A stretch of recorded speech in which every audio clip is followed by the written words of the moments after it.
نہ کوئی ترکی اور رومی یہاں نہ ہندی ہے، نہ کوئی ترکی اور رومی یہاں نہ ہندی ہے، یہاں ہے کون کہاں کا یہ کون پہچانے، یہاں ہے کون کہاں کا یہ کون پہچانے۔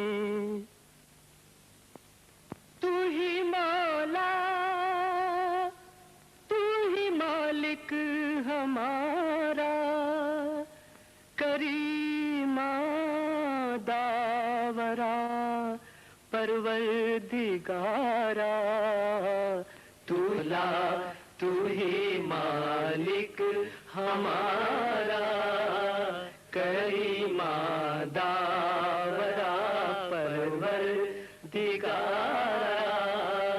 ہر ایک ذرہ یہاں تیری گواہی، تیرا شاہد یہاں کا ہر نظارہ، تو ہی مولا تو ہی مالک ہمارا، نظر پر منحصر ہے تیرا جلوہ، تو ہی پردے میں تو ہی آشکارا، تو ہی مولا تو ہی مالک ہمارا، تیرا دستے کرم اور میرا دامن، تیرا دستے کرم اور میرا دامن، تیری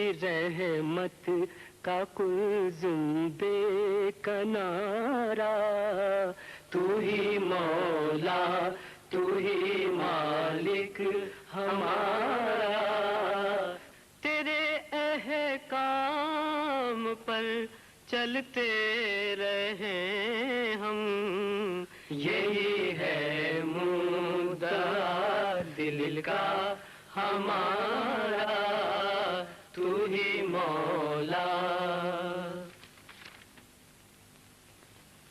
قرآن حکیم میں خدائے برتر کا حکم ہے، وَلِلَّهِ عَلَى النَّاسِ حِجُّ الْبَيْتِ مَنِ اسْتَطَاعَ إِلَيْهِ سَبِيلًا، جو مسلمان اتنی حیثیت رکھتا ہو کہ مکے تک پہنچ سکے اس پر حج واجب ہے۔ یہ کعبہ ہے، خدا کا گھر، ہر مسلمان کا قبلہ، اور یہ اسے خانہ خدا کا دروازہ کہیے۔ یہ شہر ساحل عرب کی بندرگاہ ہے، ہر سال دنیا کے ہر ملک سے لاکھوں مسلمان حج کے زمانے میں ہوا سے، خشکی سے اور پانی کی راہ سے آ کر یہاں اترتے ہیں اور حج بیت اللہ شریف کے لیے روانہ ہوتے ہیں۔ جدہ بحیرہ قلزم یعنی ریڈ سی کے کنارے واقع ہے۔ جدہ سعودی عرب کا رابطہ ساری دنیا سے قائم کر کے اس ملک کو سیاسی اور اقتصادی زندگی بخشتا ہے۔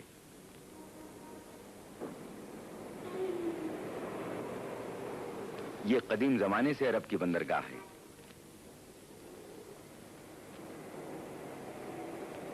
یہ قدیم شہر زمانے کے ساتھ ساتھ بڑی تیزی سے ترقی کر کے نئے طرز میں تبدیل ہوتا جا رہا ہے۔ اگرچہ آج کل قانونی طور پر سعودی عرب کا پائے تخت شہر ریاض ہے، لیکن جدے کا مقابلہ نہیں کر سکتا، اور اسی وجہ سے اس کی رونق دن دگنی رات چوگنی ترقی کر رہی ہے۔ باہر سے آنے والے مال اور حج کے زمانے میں حاجیوں کی آمد سے یہ رونق اور بڑھ جاتی ہے۔ پیٹرول نکلنے سے ملک کی آمدنی میں بہت اضافہ ہوا ہے۔ اس کے علاوہ ہر سال حاجیوں سے بھی بڑی رقم حاصل ہوتی ہے۔ ملک ترقی کی راہ پر گامزن ہے، باہر کے ملکوں سے تجارت کا سلسلہ جاری ہے، اور جدہ اس کا مرکز ہے۔ پرانا جدہ ختم ہو چکا ہے، اس کی جگہ اب ایک نیا جدہ نظر آتا ہے۔ ساحل کے قریب کل کے جدے کے آثار نظر آئیں گے، اور اسی کے ساتھ آج کل نئی بنیادوں پر تعمیر کیا ہوا نیا شہر بھی دکھائی دے گا۔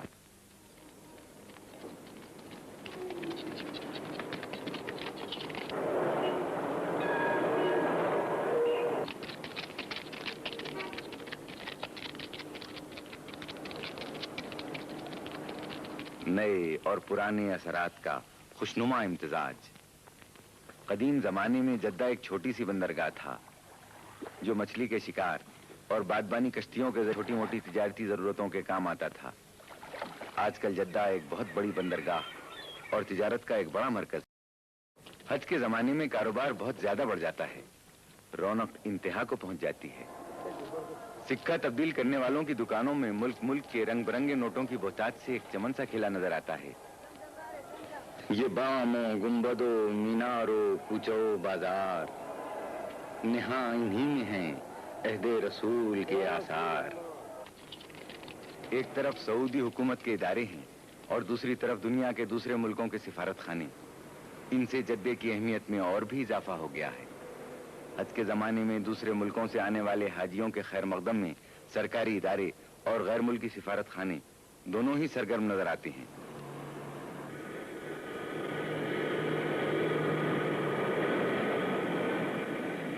ہوائی جہازوں اور پانی کے جہازوں سے آنے والے حاجیوں کا مجمع جوق در جوق آنے لگتا ہے۔ ہوائی اڈے پر ایک کے بعد دوسرا ہوائی جہاز اترتا رہتا ہے۔ سمندر کے کنارے ساحل پر جہازوں کی قطاریں ہوتی ہیں اور خشکی کے راستے سے بھی زائرین چلے آتے ہیں۔ ایسی گہما گہمی دنیا کے دوسرے شہر میں مشکل ہی سے نظر آئے گی۔ مختلف صورتوں، مختلف لباسوں اور مختلف زبانوں کے بولنے والے جو دیکھنے میں ہر حیثیت سے جدا جدا ہیں لیکن باطن میں ایک رشتے سے بندھے ہوئے ہیں۔ ایک خدا، ایک رسول، ایک دین اور ایک قبلے کے ماننے والے سب ایک مرکز پر جمع ہوتے ہیں۔ سعودی عرب کی وزارت حج کے اعلان کے مطابق اس سال تقریباً 3 لاکھ مسلمان دوسرے ملکوں سے فریضہ حج ادا کرنے آئے ہیں۔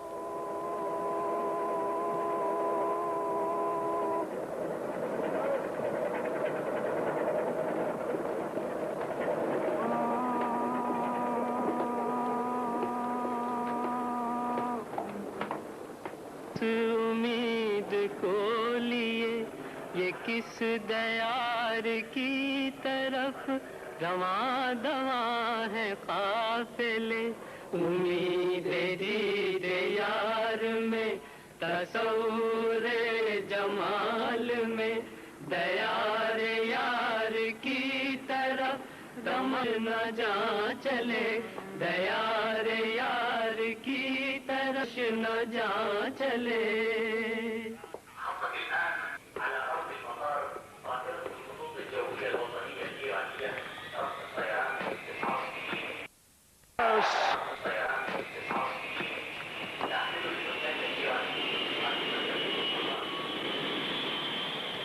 جدہ آنے والے ایرانی حاجیوں کی پیشوائی کے لیے ایران کے بڑے سفیر تشریف لائے اور حاجیوں کی مشکلیں دور کرنے میں پوری طرح سرگرم رہے۔ سبھی دل سے دیتے ہیں حق کی گواہی، سبھی ایک ہیں ایک منزل کے راہی، سبھی ایک ہیں ایک منزل کے راہی۔ حج کے زمانے میں حاجیوں کی صحت کی پوری حفاظت اور پھیلنے والی بیماریوں کی روک تھام سعودی حکومت کا ایک اہم فرض ہوتا ہے اور اس کا پورا خیال رکھا جاتا ہے۔ جدہ میں اترتے ہی حاجیوں کو متعدی بیماریوں سے بچانے والی گولیاں تقسیم کی جاتی ہیں۔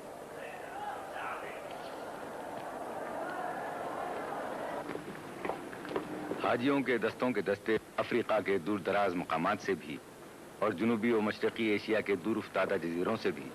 تو ہی مولا، تو ہی مالک ہمارا، کریمہ داورا پروردگارا۔ سفر کی آسانی اور اخراجات کی کفایت کی وجہ سے ہر سال حاجیوں کی تعداد بڑھتی جاتی ہے۔ مختلف درجوں، مختلف حیثیتوں اور مختلف ملکوں کے لوگ جب جدے میں اترتے ہیں تو یہ ظاہرہ فرق مٹ جاتے ہیں اور سب ایک ہو جاتے ہیں۔ سب کی نیت ایک، سب کا مقصد ایک۔ یہ وہ جگہ ہے نبی کی جو سجدہ گاہ بنی، یہی ترقی اسلام کی گواہ بنی۔ عرب کے لال تیرے نام کے اجالے سے، زمیں سنور گئی اسلام کے اجالے سے، زمیں سنور گئی اسلام کے اجالے سے.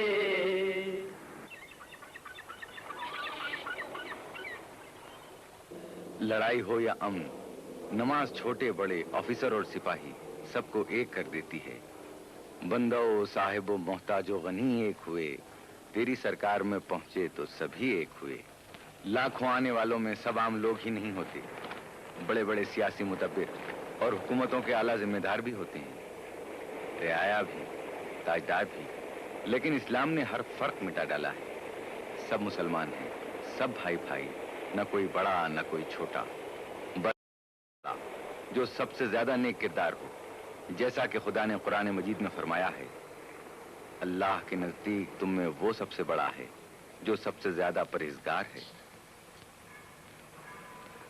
امسال اعلی حضرت ملک فیصل سعودی عرب کے شہنشاہ کی دعوت پر جمہوریہ کیمرون افریقہ کے صدر بھی تشریف لائے ہیں.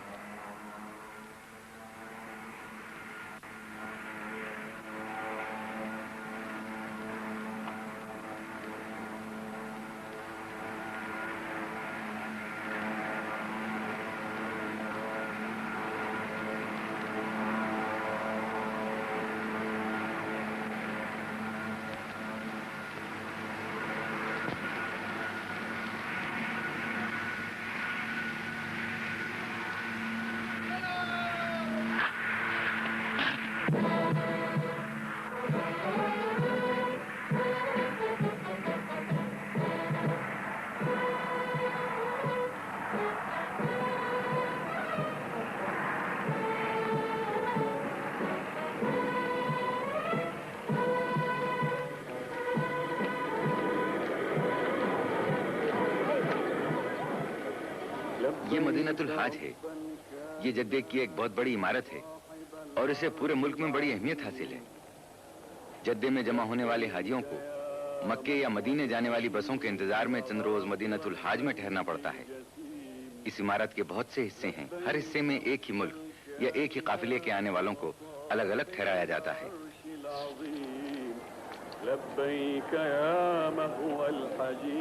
مدینۃ الحاج کی تعمیر میں حاجیوں کی ضرورتوں اور ان کے آرام کا پورا خیال رکھا گیا ہے.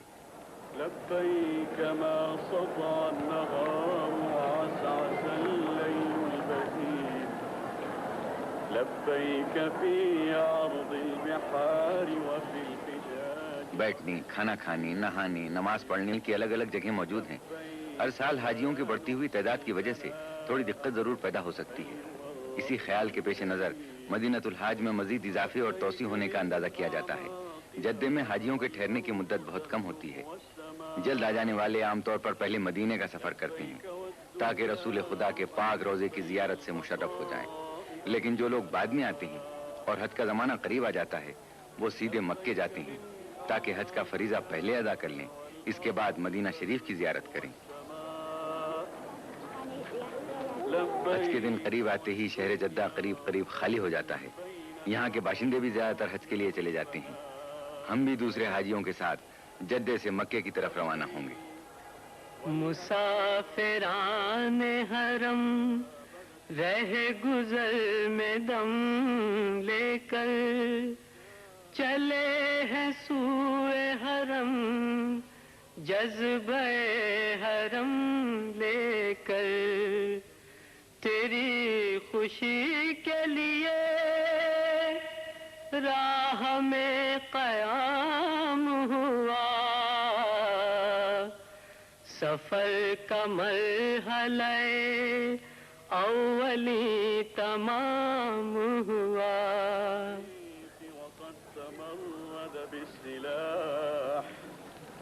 بالذرة الصغرى تفجر بالغدو أو الرواح، ألهمت من أسرارها ما منك يحضر أو يباح، أهي النواة وشطرها أم أنها سڑک سے جانے میں سینکڑوں سال پرانی اسلامی تاریخ کے مناظر نگاہوں میں گھومنے لگتے ہیں. ریگستانوں میں جو نخلستان نظر آتا ہے کسی نہ کسی خاص واقعے کی یاد تازہ کرتا ہے. نخلستان کسی نہ کسی لڑائی کی یاد دلاتے ہیں جو اسلام کے ابتدائی دور میں مٹھی مٹھی بھر مسلمانوں نے ہزاروں کی تعداد میں حملہ کرنے والوں سے جم کر لڑیں اور ہر لڑائی میں خدا نے انہیں فرمان ہی گزرتے ہیں، کیونکہ مکے کے مقدس شہر میں صرف مسلمان ہی داخل ہو سکتا ہے۔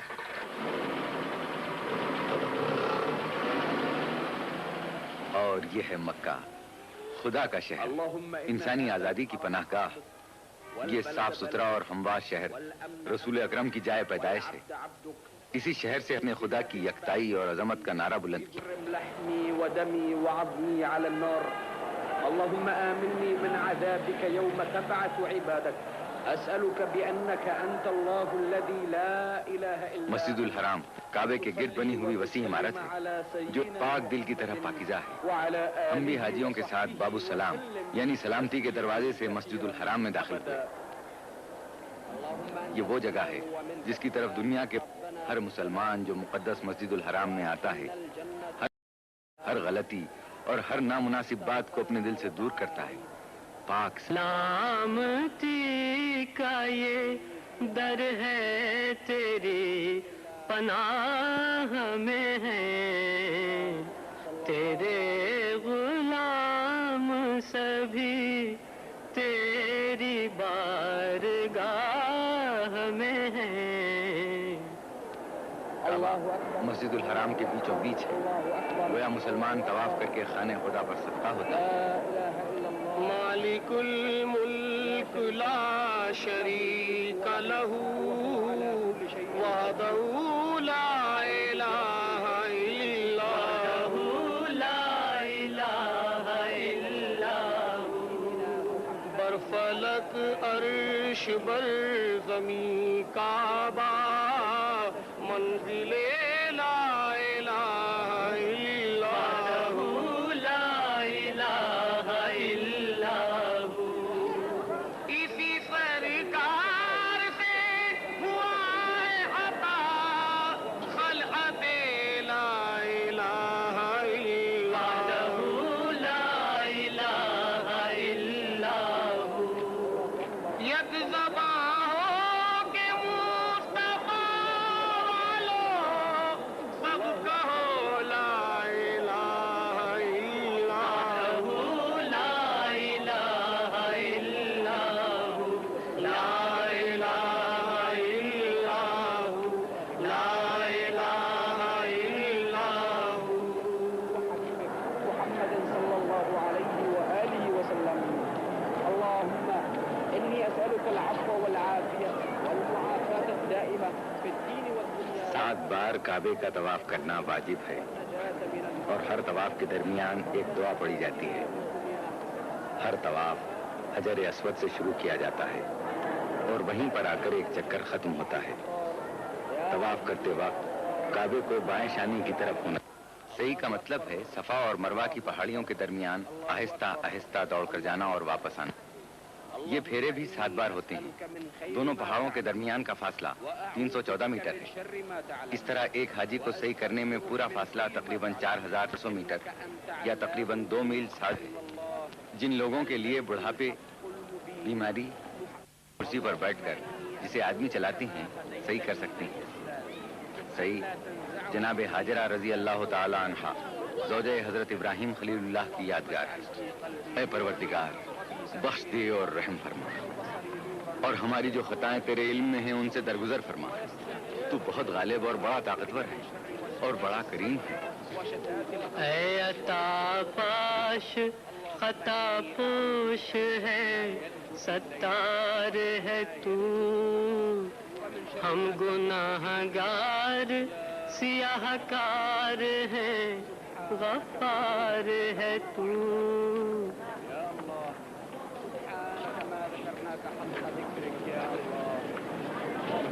آج سے ہزاروں سال پہلے جب یہاں کوئی آبادی نہ تھی، بس ریگستان تھا جہاں پانی ناپید تھا، حضرت ابراہیم خلیل اللہ اپنی زوجہ حضرت حاجرہ رضی اللہ تعالیٰ عنہ اور اپنے کمسن بیٹے حضرت اسماعیل ذبیح اللہ کو اس میدان میں خدا کے حکم سے چھوڑ گئے۔ تو حضرت اسماعیل کو سخت پیاس لگی۔ ماں بے قرار ہو کے پانی کی تلاش میں دوڑنے لگی اور 7 مرتبہ صفا سے مروہ اور مروہ سے صفا تک دوڑی۔ ان چٹانوں پر ادھر ادھر پانی کی تلاش میں دیکھتی تھیں اور مایوس ہو کر ایک پہاڑی سے دوسری کی طرف جاتی تھیں۔ اس طرح 7 چکر کیے اور آخر میں جب تکان اور پیاس سے بے ہوش ہو کر گرنے والی تھیں تو انہیں پانی کا ایک چھوٹا سا چشمہ نظر آیا. یہ چشمہ اس بیابان میں خدا نے اپنی قدرت سے پیدا کر دیا. حضرت حاجرہ رضی اللہ تعالی عنہا نے اس پانی سے اپنے بچے کی اور اپنی پیاس بجھائی. جب حاجی یہاں آ کر صحیح کرتے ہیں تو تیز قدم چلتے ہیں. اس طرح چلنے کو ہرولا کہتے ہیں. یہ حج میں ضروری ہے. صحیح کرنے میں کوئی دشواری یا رکاوٹ نہ ہو اس لیے صحیح کے میدان کو 2 حصوں میں تقسیم کر دیا گیا. ایک راستہ جانے کا ہے، ایک واپس آنے کا. حاجیوں کی بڑھتی ہوئی تعداد کو دیکھ کر حال ہی میں ان دونوں راستوں کو اور زیادہ چوڑا کر دیا گیا ہے. صحیح کر لینے کے بعد وہ 24 باتیں جن کا کرنا حج کے دنوں میں منع ہے ان میں سے ایک کی اجازت ہو جاتی ہے. یعنی اب حاجی سر کے بال اور ناخن کٹوا سکتا ہے. اسے تقصیر کہتے ہیں. صحیح سے پہلے یہ منع ہے. اگر دھوکے سے بھی کوئی بال ٹوٹے تو اس کے لیے کفارہ دینا پڑتا ہے. تقصیر کے بعد جامع احرام اتار سکتے ہیں. اس طرح عمرہ تتمع پورا ہوتا ہے. صفا اور مروہ کے درمیان صحیح کرنے اور کعبہ شریف کے طواف، ان کا سلسلہ حج کے دنوں میں دن رات جاری رہتا ہے تاکہ مقرر صبر کا ادا ہو جائے. السلام علیک یا رسول اللہ. نظر کے سامنے ہے جلوہ شہر رسول، تجلیوں سے بھری ہے فضائے شہر رسول. یہ شہر مدینہ ہے. وہ شہر ہے جس نے بڑی گرمجوشی اور احترام کے ساتھ خدا کے آخری نبی کا خیر مقدم کیا. یہ وہ شہر ہے جس میں پیغمبر خدا کا مزار پاک ہے.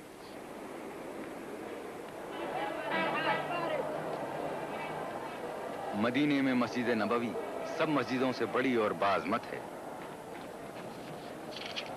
حضرت رسول اکرم کا مزار شریف اسی مسجد کے جنوب مشرقی یعنی دکن پوروی کونے میں واقع ہے. اس مسجد کے صحن میں باب السلام یعنی سلامتی کا دروازہ ہے. مزار شریف کے کٹہرے پیتل کے ہیں جن پر حضور کا نام نامی اور سب القاب نقاشی کے ساتھ کندہ ہیں. دروازے میں داخل ہوتے ہی مزار پاک کی زیارت ہوتی ہے. قبر مطہر کا گنبد بہت اونچا اور ہرے رنگ کے قیمتی پتھر سنگ یشم سے بنایا گیا ہے. باب الجبرائیل یہ دروازہ مسجد کی پوروی دیوار میں ہے اور حضور کے مزار اقدس سے بہت قریب ہے. اس دروازے کا نام باب الجبرائیل اس لیے ہوا کہ اسی جگہ حضرت جبرائیل علیہ السلام خدا کا پیغام رسول خدا کی خدمت میں لاتے تھے. باب جبرائیل کے قریب ہی وہ جس میں رسول پاک خود رہتے تھے اور وہی اب حضور کا مدفن پاک ہے. باب جبرائیل کی طرف مزار پاک کے باہر کے حصے میں دیوار میں 4 کھڑکیاں اور کئی روشن دان ہیں جن پر خدا کے 5 خاص فرشتوں کے نام نقش ہیں. رضوان، اسرافیل، میکائیل، عزرائیل. خدا اور اس کے فرشتے نبی پر درود بھیجتے ہیں. اے ایمان لانے والوں، تم بھی ان پر درود بھیجو اور ان کے آگے سر تسلیم خم کر. مسجد نبوی میں داخل ہونے کے کئی دروازے ہیں. باب الجبرائیل اور باب النساء پورب کی طرف، باب السلام اور باب الرحمت پچھم کی طرف، باب الحزن اور باب التوسل یہی سے ہیں. جب مسجد کی عمارت کو اور بڑھایا گیا تو اور دروازے بھی بڑھائے گئے. یہ مسجد پیغمبر خدا کے زمانے میں کچی اینٹوں سے بنائی گئی تھی. بعد کے زمانے میں مسجد پختہ بھی کرائی گئی اور مختلف زمانوں میں بڑھائی بھی جاتی رہی. تو ہی مولا، تو ہی مالک ہمارا، کریم داورا پروردگارا.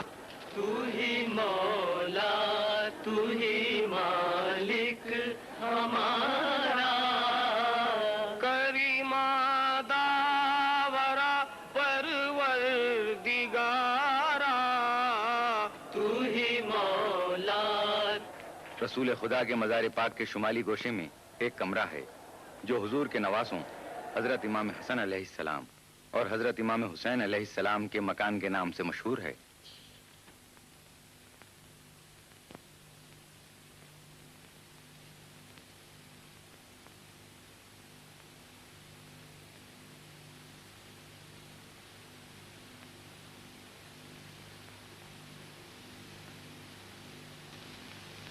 مسجد کی نئی تعمیر میں اس کمرے کو کتب خانے میں تبدیل کر دیا گیا ہے۔ اس کتب خانے میں بہت سی نادر و نایاب علمی کتابیں اور اسلام کی قیمتی کتابیں دنیا کی مختلف زبانوں میں موجود ہیں۔ ہر سال ان کتابوں کی تعداد میں اضافہ ہوتا رہتا ہے۔ کتابوں کے مصنف دنیا کے ہر خطے سے برابر اپنی کتابیں نظر کے طور پر بھیجتے رہتے ہیں۔ دین اسلام، تاریخ اسلام اور حضور رسول مقبول خدا کی تحقیق کرنے والے اسی کتب خانے سے فائدہ اٹھتے ہیں اور سینکڑوں فائدہ اٹھاتے رہے ہیں۔ اس کتب خانے میں ایک قلمی قرآن مجید ہے جو حضرت علی کرم اللہ وجہہ کے ہاتھ کا لکھا ہوا سمجھا جاتا ہے۔ حضرت علی کرم اللہ وجہہ حضور کے چچازاد بھائی اور داماد تھے۔ یہ قرآن مجید خط کوفی یعنی قدیم عربی تحریر میں ہے۔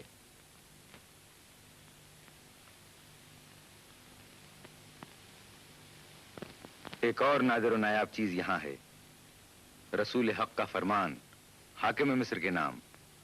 یہ بھی حضرت علی کرم اللہ وجہہ کے دست مبارک کا لکھا ہوا ہے، جس کے نیچے رسول خدا کی مہر ہے۔ مدینہ مکے سے 320 کلومیٹر یعنی تقریباً 200 میل کے فاصلے پر شمال میں واقع ہے۔ رسول خدا کی ہجرت سے پہلے حضرت پیغمبر خدا نے رسالت ملنے کے 13ویں سال پیر کے دن ربیع الاول کی پہلی تاریخ مطابق 20 جون سن 622 عیسوی کو خدا کے حکم سے مکہ چھوڑ کر مدینے کی طرف ہجرت فرمائی۔ جو مسلمان مکے کے رہنے والے آئے وہ مہاجر یعنی ہجرت کرنے والے کہلائے۔ اعلان اسلام سن کر مدینے کے کئی لوگ مسلمان ہو چکے تھے۔ ان کی برابر یہ کوشش جاری تھی کہ حضور مکے سے یہاں تشریف لے آئیں۔ ان مسلمانوں نے مہاجروں کو بڑی خوش دلی سے قبول کیا۔ یہ سب انصار یعنی مددگار کہے جانے لگے اور یثرب کا نام مدینۃ النبی یعنی نبی کا شہر ہو گیا۔ مسجد نبوی کے چاروں طرف بارونق بازار ہے۔ مسجد کی جدید تعمیر کے ساتھ یہاں نئے طرز کے محلوں، چوڑی سڑکوں اور شاندار چوراہوں کا جال سا بچھا دیا گیا ہے۔ حج کے زمانے میں بازاروں کی رونق اور بھی بڑھ جاتی ہے۔ کس کے نام کا جلوہ ہے یہ، کس کے نام کی برکت ہے، رستے رش کے کہکشاں ہے، کوچا ہر ایک جنت ہے، کس کے نام کا جلوہ ہے یہ، کس کے نام کی برکت ہے۔ جنت البقیع، بقیع کا قبرستان۔ بقیع شہر مدینے کا قدیم قبرستان ہے۔ یہ خاک جس میں جگر گوشہائے خیر بشر، زمین پر نہیں جن کا جواب سوتے ہیں۔ السلام ائمة الهدى، السلام علیکم۔ عورتوں کے لیے احاطے کے اندر جانے کی بالکل اجازت نہیں۔ وہ کسی بلند مکان یا دیوار پر چڑھ کر دور سے زیارت کر لیتی ہیں۔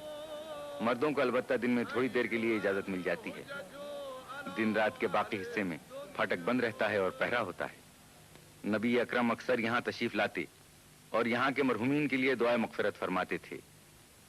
حضور اقدس نے خود کئی مرنے والوں کو اپنے ہاتھوں سے اس میں دفن کیا۔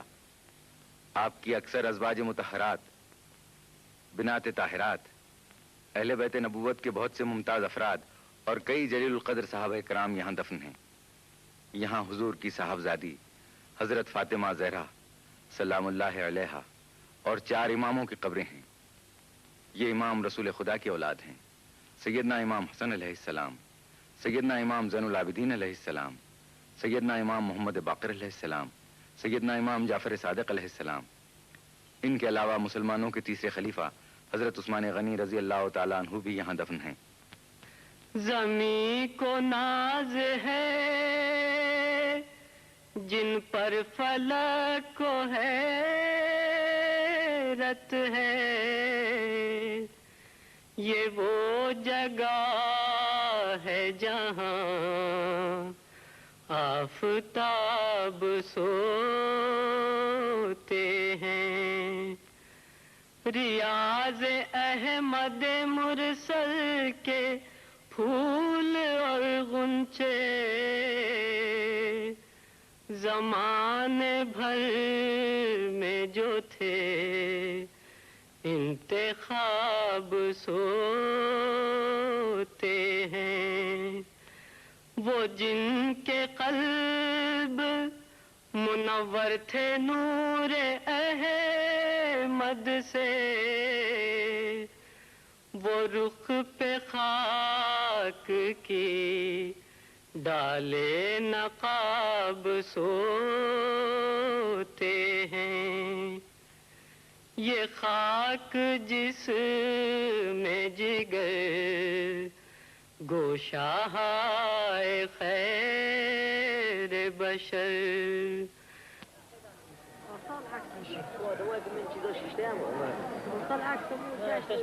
مدینے میں بے شمار قدیم تاریخی مسجدیں ہیں۔ یہ مسجد 7 گنبد ہے۔ اس میں 7 گنبد گچ اور چونے کے بنے ہوئے ہیں۔ یہ مسجد حضرت علی ابن ابی طالب کرم اللہ وجہہ کی بنائی ہوئی ہے۔ یہ مسجد حضرت ابوبکر صدیق رضی اللہ تعالیٰ عنہ کی ہے۔ کوہ احد مدینے کے شمال میں 6 میل کی دوری پر واقع ہے۔ اس کا رنگ سرخ ہے۔ یہ بھی اسلام کی تاریخ کا ایک اہم جز ہے۔ سلام اس کوہ پر جس کوہ کی سنگین باہوں میں خدا کے دین کا سردار تھا جس کی پناہوں میں۔ یہ مسجد قباء ہے۔ حضور پرنور نے اپنے یاران وفادار کے ساتھ مل کر اس کو مکمل کیا تھا۔ تکمیل کے بعد حضور نے با جماعت نماز ادا کی تھی۔ قباء کے متعلق قرآن پاک میں کہا گیا ہے کہ جس کی بنیاد اخلاص اور تقوی پر رکھی گئی، اور اس مسجد میں جانا اور نماز پڑھنا آپ کے لیے بہتر ہے کہہ کر خود رسول خدا کو ترغیب دی گئی۔ اس میں 2 رکعت کا ثواب حضور نے عمرے کے برابر بتلایا ہے۔ اسی احد میں پیغمبر خدا اور صحابیوں سے مشرکوں نے جنگ کی تھی۔ ایک دن کی حفاظت کے لیے کئی صحابیوں نے جام شہادت نوش فرمایا۔ موت برحق ہے، لیکن ایسی موت جس سے خدا خوش ہو اور اس کے حبیب کی آنکھیں پرنم ہو جائیں کسے نصیب ہوتی ہے؟ سلام ان پر جو محبوب حبیب کبریا ٹھہرے، سلام ان پر جو دے کر جا شہیدان وفا ٹھہرے۔ کوہ احد کے نزدیک ہی بہت ساری مساجد ہیں جو صحابہ کرام کی یاد دلاتی رہتی ہیں۔ یہ مسجد حضرت علی کرم اللہ وجہہ کی ہے۔ حضرت عمر فاروق رضی اللہ تعالیٰ عنہ اور حضرت ابوبکر رضی اللہ تعالیٰ عنہ کی یہ 2 مسجدیں ہیں۔ زائرین دوسری مشہور مساجد کے ساتھ ساتھ حضرت امیر حمزہ کی مسجد کی زیارت کو پہنچے، جو حضرت علی کرم اللہ وجہہ کی مسجد کے قریب ہے۔ وہ حاجی جو حج کے زمانے سے کچھ پہلے جدہ پہنچ جاتے ہیں، اول مدینہ طیبہ کی زیارت کے لیے چلے جاتے ہیں۔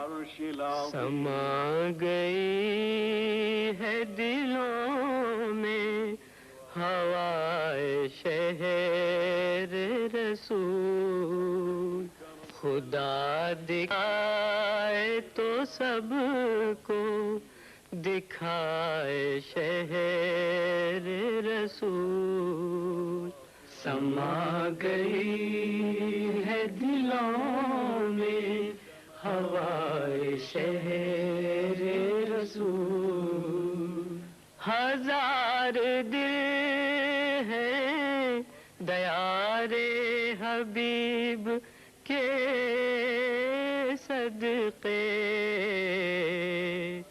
1000 جان سے دل ہیں فدائے شہر رسول۔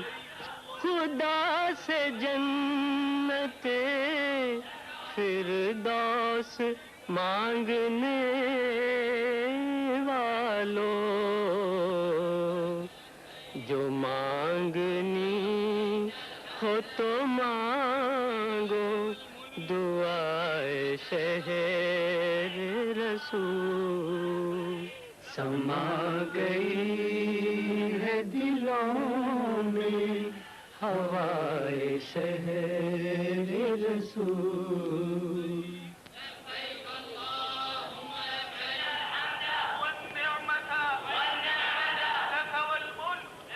مدینے سے مکہ جاتے وقت راستے میں سب حاجی اللہم لبیک لا شریک لہو لبیک لک لبیک کہتے جاتے ہیں۔ اے خدا میں تیرا حکم بجا لاتا ہوں، تیرا کوئی شریک نہیں، تو ہی سنتا ہے سب کی التجائیں، ہے تو ہی دادرس آمرزگارا۔ میقات مکہ کی حدوں کے باہر ہر طرف سے آنے والوں کے لیے خاص مقامات مقرر ہیں جہاں حاجی کو احرام ضرور باندھ لینا چاہیے۔ تو ہی موجود آکاش اس جہت میں، پکارا جس نے بس تجھ کو پکارا، تیرے احکام پر چلتے رہیں ہم، یہی ہے مدعا دل کا ہمارا۔ مسجد شجرہ یہ مدینے سے 6 کلومیٹر کے فاصلے پر ہے۔ مدینے کی طرف سے آنے والے حاجی یہاں تھوڑی دیر کے لیے ٹہرتے ہیں اور نماز ادا کرتے ہیں۔ رسول خدا نے ایک مرتبہ یہاں جماعت سے نماز پڑھائی تھی، اسی کی یاد میں یہاں نماز پڑھی جاتی ہے۔ یہ مسجد مدینے سے آنے والوں کا میقات ہے۔ یہاں ہاتھ منہ دھونے اور نہانے کا معقول انتظام ہے۔ جو حاجی مدینے سے احرام باندھ کر نہیں چلتے وہ یہاں احرام باندھ لیتے ہیں، اور جو احرام باندھ کر آتے ہیں انہیں پھر سے احرام باندھنا پڑتا ہے۔ اس کی صورت یہ ہوتی ہے کہ احرام کی لنگی کی گرہ کھول کر پھر احرام باندھنے کی نیت کر کے گرہ لگا لی جاتی ہے، مگر بعض لوگ دوبارہ دوسرا احرام باندھ لیتے ہیں۔ احرام ایک بہت ہی سادہ لباس ہوتا ہے۔ مردوں کے لیے 2 سفید چادریں بغیر سی ہوئی ہوتی ہیں۔ ہم کسی حال میں ہوں، خواب ہو بیداری، حضوری سے بھرا رہتا ہے۔ شوق کہتا ہے کہ اڑ جائیے منزل کی طرف، تازہ دم ہو کے چلو ذوق سفر کہتا ہے، تازہ دم ہو کے چلو ذوق سفر کہتا ہے۔ مدینے اور مکے کے درمیانی راستے بہت سے قہوہ خانے ہیں جہاں حاجی دم بھر کے لیے قہوہ پینے یا سواری بدلنے کے لیے ٹھہر جاتے ہیں۔ يا من له آياته تجلى وتبهر بالضياء، ها نحن منها وعد يهدي هذا الدعاء، إنا لنطمع في رضاك۔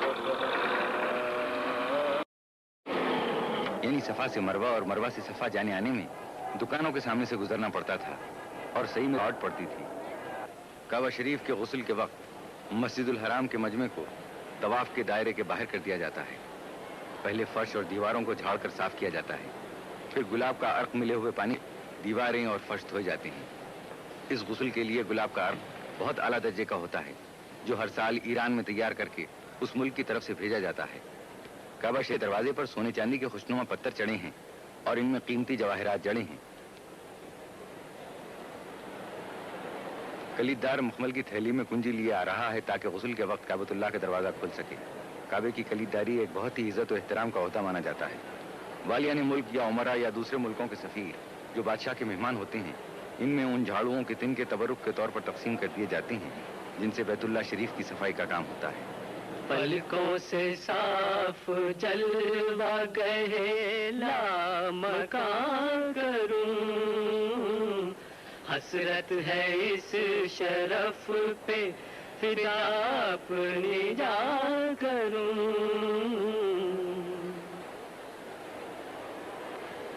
کعبہ شریف کے غسل رسم میں عربستان کے بادشاہ کے ساتھ ساتھ دوسرے مسلم ملکوں کے حکمران اور بڑے لوگ جو حج کے لیے آتے ہیں اور بادشاہ کے مہمان ہوتے ہیں شرکت کرتے ہیں۔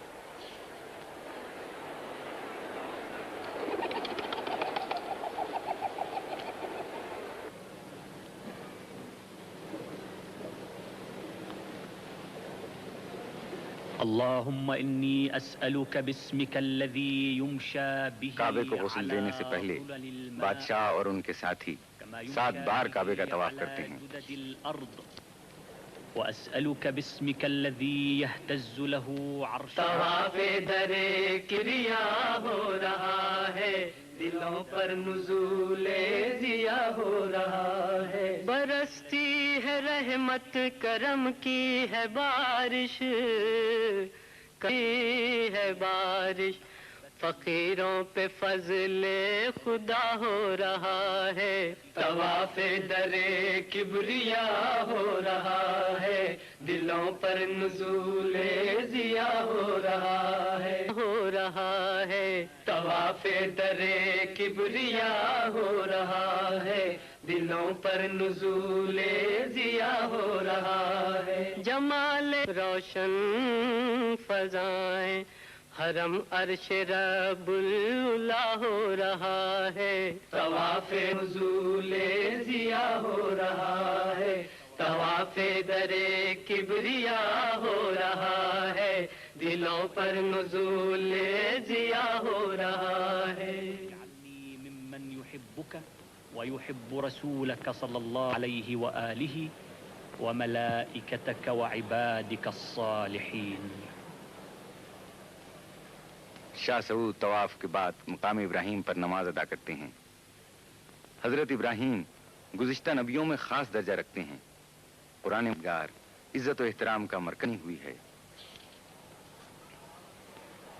بارگاہ رب العزت میں نظر نیچی سر بھی جھکے ہیں، سب ہے سوالی سب ہے بھکاری، ہر ایک اس کے در کا گدا ہے، سب ہے سوالی سب ہے بھکاری، ہر ایک اس کے در کا گدا ہے۔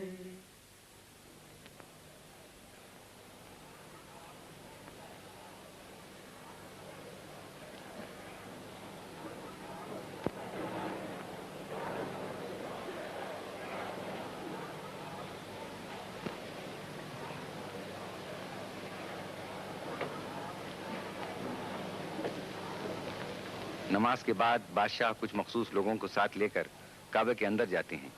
اس وقت بادشاہ کے باقی مہمانوں کو وقت مل جاتا ہے کہ وہ حجر الاسود کو بوسہ دے لیں۔ تعمیر سے بھی پہلے کا ہے۔ اس کے متعلق عقیدہ ہے کہ آسمان سے اتارا گیا۔ حاجی کے لیے ضروری ہے کہ وہ حجر اسود کو بوسہ دے۔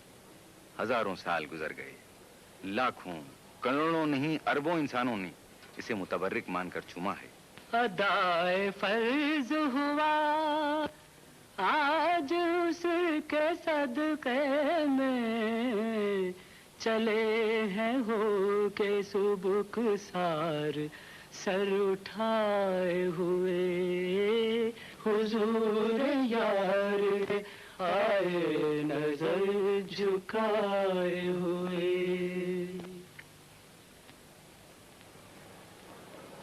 زمزم ایک کنویں کی صورت میں ہے، خدا کی قدرت سے پیدا کی، آج تک باقی ہے۔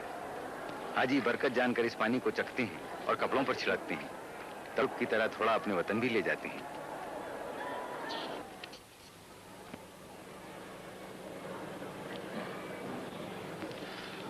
غسل کعبہ کی رسم کے بعد عرب کے سلطان اور ان کے معزز ساتھی تشریف لے جائیں۔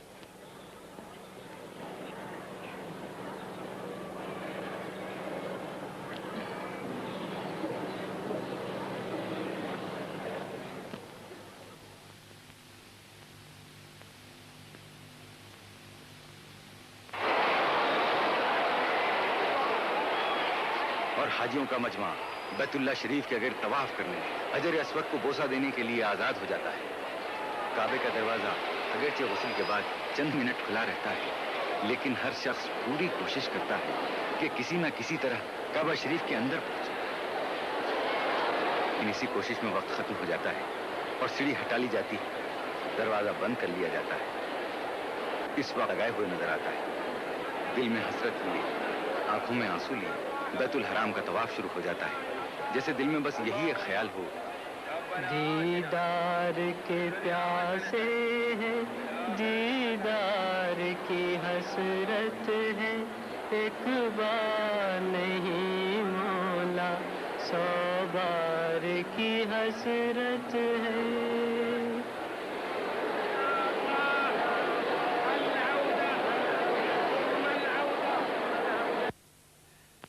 یہ غار سور ہے۔ نبوت کے ابتدائی دور میں خدا کے دین کو ظالموں سے بچانے اور حقانیت کی حفاظت کرنے کے خیال سے خدا کے حکم سے پیغمبر خدا نے مکہ چھوڑا اور مدینے کی طرف روانہ ہو گئے۔ 3 دن اس غار میں قیام فرمایا اور اسی غار سے مدینے کی طرف ہجرت فرمائی۔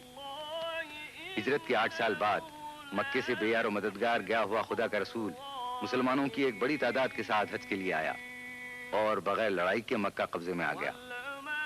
مکے والوں نے اسلام قبول کر لیا اور رحمت للعالمین نے اپنے دشمنوں کو بھی جو ان کے خون کے پیاسے ہو رہے تھے معاف کر دیا اور امان دے دی۔ سلام اس پر کہ جس نے بادشاہی میں فقیری کی، سلام اس پر کہ کی دستگیری کی۔ سورج مکے کے کالے پہاڑوں کے پیچھے دھیرے دھیرے چھپ گیا۔ شام ہو گئی۔ مسجد الحرام کے میناروں سے اللہ اکبر کی دل کھینچنے والی آواز بلند ہوئی اور مسلمانوں کو خدا کی بندگی کے لیے بلانے لگی۔ طواف ختم ہوا۔ اب کعبے کے گرد طواف کے چکر نہیں ہیں، نماز کے حلقے بنے ہوئے ہیں۔ مسلمان جہاں کے سامنے ہی ہے، جس طرف چاہیں کھڑے ہو جائیں۔ یہی گھر کے چاروں طرف انسانوں کے حلقے ہیں۔ خدا نہ دکھائی دے سکتا ہے، نہ کسی جگہ محدود ہے، اس لیے اس کے نام سے منسوب مکان کی طرف بندوں کی پیشانیاں جھکتی ہیں۔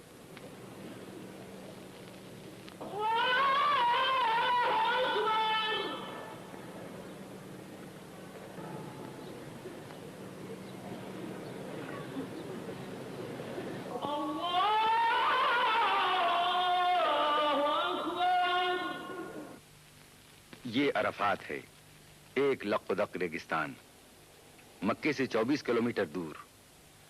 یہاں پورے سال میں صرف ایک دن ذی الحج کی 9ویں تاریخ کو سورج نکلنے سے سورج ڈوبنے تک زندگی کے آثار نظر آتے ہیں اور بڑی شان سے نظر آتے ہیں۔ لاکھوں حاجی یہاں آ کر جمع ہو جاتے ہیں۔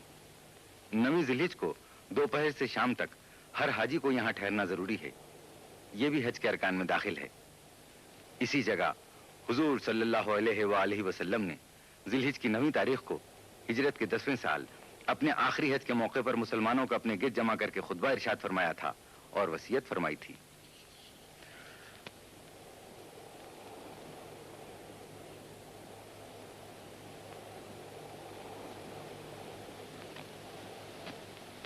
پختہ سڑکیں عرفات کے میدان تک جاتی ہیں۔ میدان کھرنجا لگی ہوئی گلیوں سے تقسیم کر دیا گیا ہے۔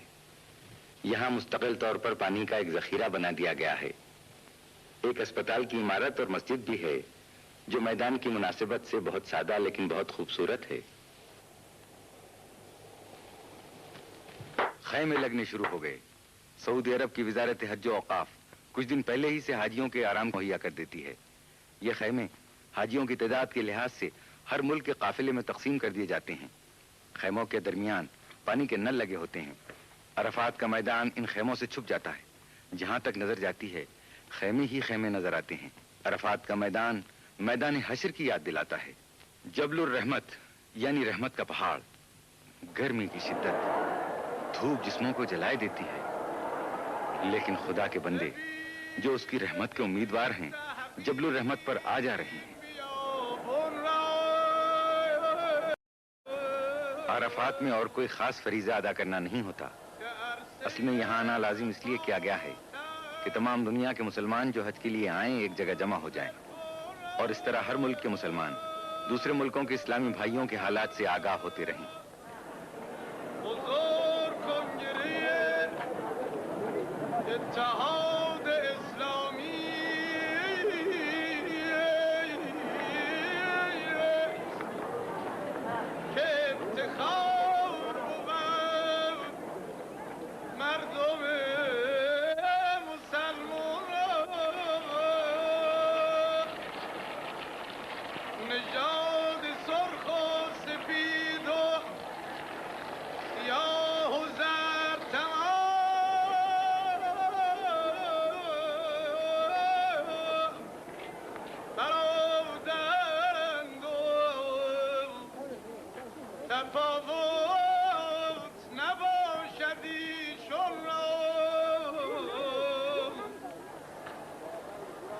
زبان و ملت و کشور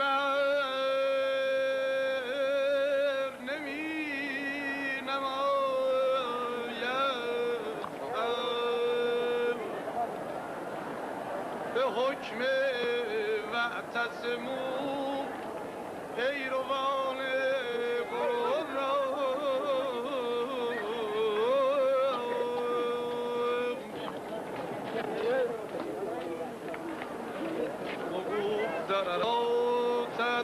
به گوش دل گوید بهر فسانه تبعیض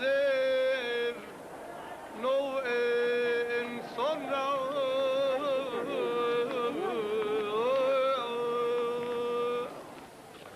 ظہر کا وقت ہے، دوپہر کے کھانے کا انتظام شروع ہو جاتا ہے۔ کچھ لوگ اپنے ہاتھ سے بھی پکا کر کھاتے ہیں۔ لاکھوں آدمیوں کا کھانا عرب کی گرمی اور دھوپ میں تیار کرنا آسان نہیں ہے، اسی لیے بہت عمدہ اور اعلیٰ قسم کی غذائیں تیار نہیں ہو سکتی۔ ڈاکٹر اور حکومت کے منتظمین برابر ہدایت کرتے رہتے ہیں کہ عرفات کے میدان میں سادی اور ہلکی غذا استعمال کی جائے تاکہ گرمی کی زیادتی سے ثقیل غذا تکلیف کا سبب نہ بن جائے۔ عرفات کے اس میدان میں صرف وہی حاجی نہیں ہیں جو دنیا کے دوسرے ملکوں سے آئے ہیں، بلکہ خود سعودی عرب کے بھی 10 لاکھ سے زیادہ حاجی موجود ہیں۔ عرفات کا اجتماع دنیا کا بہت ہی بڑا انسانی اجتماع ہے۔ دنیا بھر میں کوئی ایسی مذہبی یا غیر مذہبی رسم نہیں دکھائی دیتی جس میں ایک ہی وقت میں ایک ہی مقام پر اس قدر آدمی جمع ہو جاتے ہیں۔ عرفات کے اجتماع کو سالانہ اسلامی کانفرنس بھی کہہ سکتے ہیں، جس میں ہر ملک کا مسلمان دوسرے ملکوں کے مسلمان بھائیوں سے ملے اور تبادلہ خیال کرے اور اپنے دین کے اس وقار کو محسوس کرے کہ دنیا کے کتنے دور دراز گوشوں میں پھیلا ہوا ہے۔ آج کے دن ہر زائر حرم کے دل میں 9 ذی الحجہ سن 10 ہجری کی یاد تازہ ہوئی ہے۔ اسی تاریخ کو اور اسی میدان میں جب رسول پاک صلی اللہ علیہ وآلہ وسلم نے اپنے آخری حج کے وقت مسلمانوں کو جمع کیا، اونٹ پر سوار ہوئے، اللہ کا دین ماننے والوں کی کثیر تعداد دیکھی، مسلمانوں کو نصیحتیں فرمائیں۔ اپنے خطبے میں آن حضور نے خدا کی وحدانیت، دین کے احکام، دین کی حفاظت، مسلمانوں کے فرائض، عورتوں کے حقوق، اجتماعی حیثیت سے سب کی برابری، خریزی کی ممانعت، آپس کا اتحاد و اتفاق، ہر بات پر روشنی ڈالی، ہدایت فرمائی۔ یہی وہ باتیں ہیں جو اسلامی احکام میں سب سے زیادہ خصوصیت رکھتی ہیں۔ یہی حضرت نے ایمان والوں سے ان خدائی احکام پر سچے دل سے عمل کرنے کی بیعت کی، یعنی ہاتھ پر ہاتھ رکھ کر پکا وعدہ لیا۔ گزرا ہوا زمانہ ہر زائر حرم کی نگاہ کے سامنے ہے، دل کے کانوں سے پیغمبر خدا کا ارشاد سن رہا ہے اور اس کی روح بیعت کر رہی ہے۔ خوش نصیبی سے یہاں پانی کی کمی نہیں، پیاس بجھانے، ہاتھ منہ دھونے اور نہانے کے لیے کافی پانی موجود ہے۔ ہر 100 گز کے فاصلے پر پانی کے نل لگے ہیں۔ پانی لانے والے بھی موجود ہیں جو بہت تھوڑا سا معاوضہ لے کر دروازے تک پہنچا دیتے ہیں۔ عرفات پہنچ کر حاجی گویا اس مبارک زمانے میں پہنچ جاتا ہے جب خدا نے وحی کے ذریعے اپنے رسول کو دین کے کامل ہونے، اپنی نعمت کے پورا ہونے اور مذہب اسلام کی حقانیت اور اپنی پسندیدگی کا اظہار فرمایا۔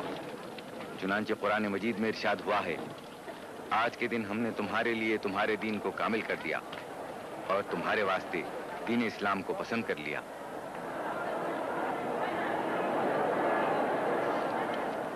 ظہر کے بعد سب حاجی اپنے اپنے خیموں میں آ گئے ہیں۔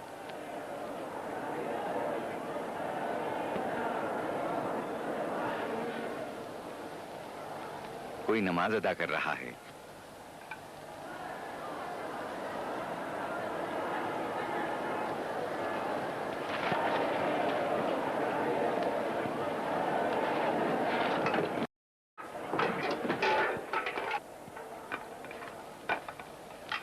پلیٹیں سجائی گئیں، کھانا تیار ہو گیا، دیگوں سے نکالا جانے لگا۔ قافلوں کی رہنمائی کرنے والوں نے کھانا حاجیوں تک پہنچانا شروع کیا۔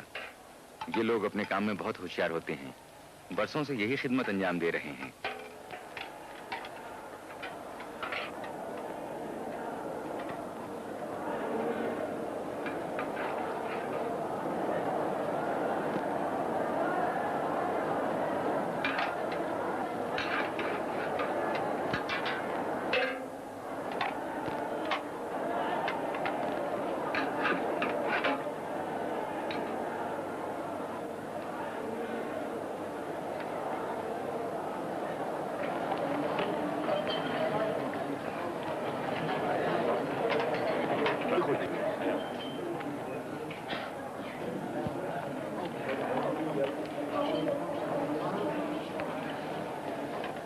کھانے کے بعد عرفات کی گرم ہوا میں چائے کا ایک فنجان بھی ضروری ہے، خصوصاً جبکہ جگہ جگہ پر اس کا انتظام ہو۔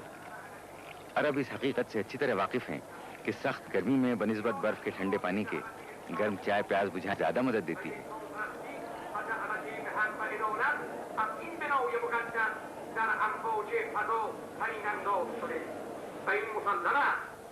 بعض قافلے اپنے ساتھ اپنے واعظوں اور خطیبوں کو بھی لائے ہیں.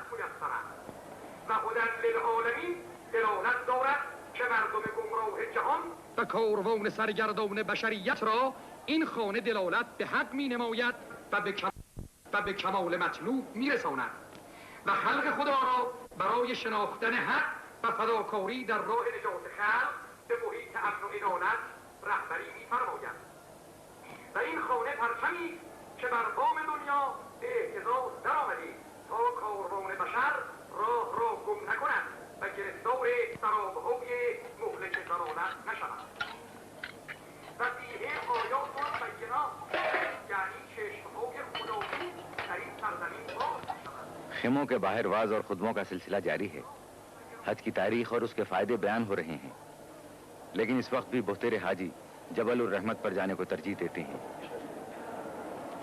سپہر کا وقت گزرا، شام قریب آنے لگی.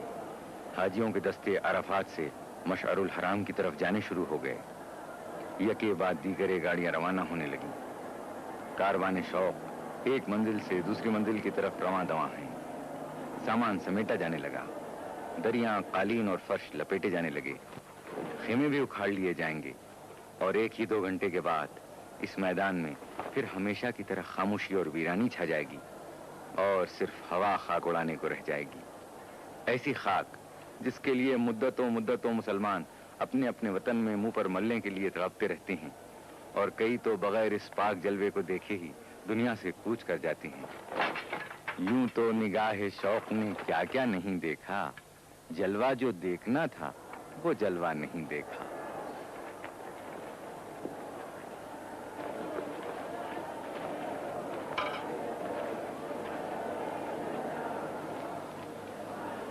خیمے اکھاڑ لیے گئے، لیکن ابھی یہ لپیٹ کر آئندہ سال کے لیے رکھے نہیں جائیں گے، بلکہ عرفات سے مینا روانہ کر دیے جائیں گے، جہاں ابھی حاجیوں کو چند روز اور ٹھہرنا ہوگا.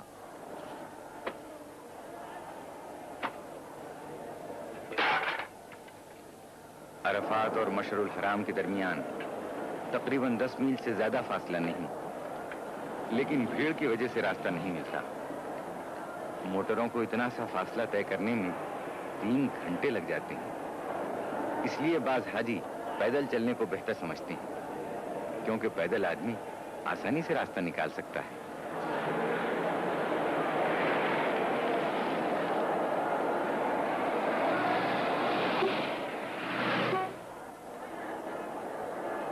مشعر الحرام میں نہ کوئی عمارت ہے نہ خیمے، بس آسمان کی چھت ہے اور زمین کا فرش. حاجیوں کو یہاں ایک رات گزارنی پڑتی ہے.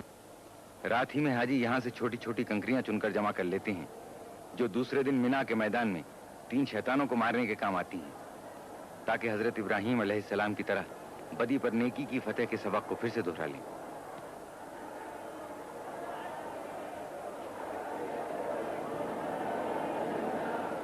تھوڑے سے حاجی راستوں کی بھیڑ سے بچنے کے لیے عرفات ہی میں ٹھہر گئے ہیں. یہ رات کا کھانا بھی یہیں کھائیں گے. آدھی رات کے بعد یہ لوگ عرفات سے روانہ ہوں گے.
سویرا ہوتے ہی حاجی مینا کی طرف روانہ ہونے لگتے ہیں. یہ رسوم حج طہارت دل و دماغ کے لیے ضروری ہیں.